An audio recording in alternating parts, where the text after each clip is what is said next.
your way. Your mind, we have to be as one.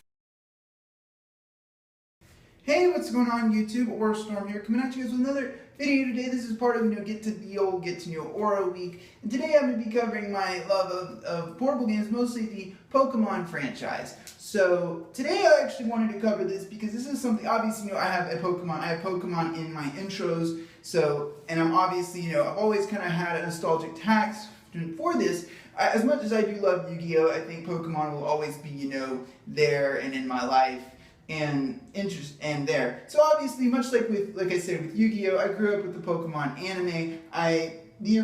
The original Pokemon theme song, I think, even to this day, holds up as really one of the it holds up today, even today's standards in terms of music. It's now even if you're not, because it's one of those songs where if you're in my generation, in my age group, you can start playing the song and every little geek in the room, even people who aren't, geeky at all, can sing the lyrics and know the song. It's one of those kind of iconic songs that most people recognize.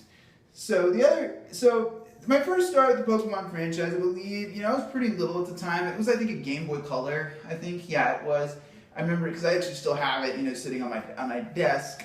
I remember the first Pokemon game was actually Pokemon Gold. I think I didn't pick up Pokemon Red and Pokemon Crystal, but pretty much I've always had an attachment to that Pokemon franchise.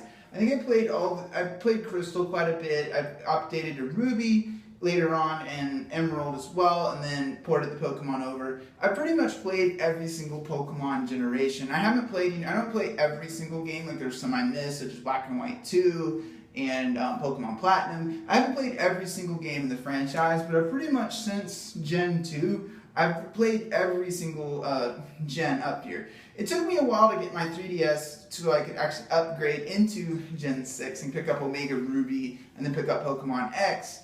But overall, I think the Pokemon franchise has always had, a nostalgic, attachment to.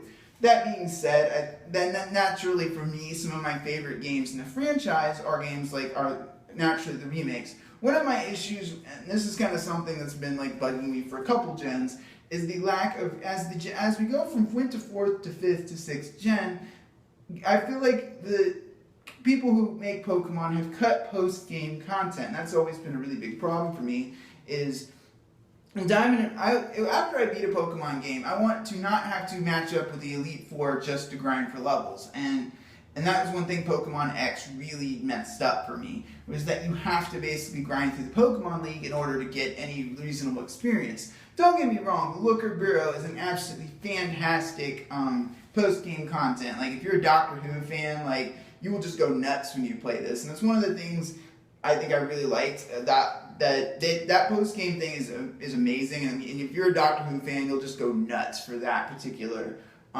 part. And then in 5th gen, instead of having the trainer rematch you had in 4th gen, you had the stadium rematches against all the athletes or whatever. And I feel like that's something I'm really hoping that the developers fix for Pokemon Sun and Moon. And of course, you guys probably want to know, which starter are you picking for Pokemon Sun and Moon? I'm probably going to go with Litten. I've seen all the starters already, and typically it really depends. I'm the type of person with Pokemon. I like to actually read which Pokemon is the best before picking, before I start my game. And that was the same reason, in 4th gen, for example, I went with Infernape. In 5th gen, I believed I went with Samurott was mine. And then 6th gen, which was the one I picked? Greninja was mine. So overall, I think, but that's just something that's really bugged me. But overall, I think the Pokemon franchise will always be something that I'm incredibly, incredibly attached to. And it's something that I always, it's kind of one of those things, because obviously, as I said in the previous video, working with people every day is part of my job. So I love running into, it's sort of the same thing with seeing, people with, Toy Story shirts, that was something I grew up with. When I see someone with a Pokemon shirt, it just makes me feel good because, something that, was a part of my childhood is a part of someone else's. And it really that's one of the things I think Pokemon's always going to be attached to me. Of course, I will be looking forward to Sun and Moon like most of you guys, and I will be picking it up. I'm not really sure. I might also do some more Pokemon Showdown streaming later at some point. But overall, I love the Pokemon franchise to death, and it's something that, much like with Yu-Gi-Oh, I can never really see myself not liking. So anyway, guys, as always, I'd like to thank you for watching this video today. You guys can tune in tomorrow to hear some of my, reminiscing of some of my favorite, games on console as well. And of course, next week, I promise, we'll be back on the topic of Yu-Gi-Oh! I'll be covering some of the tournament matches and maybe doing some streaming as well. So anyway, guys, as always, I thank you guys for watching. Sporstorm, signing out.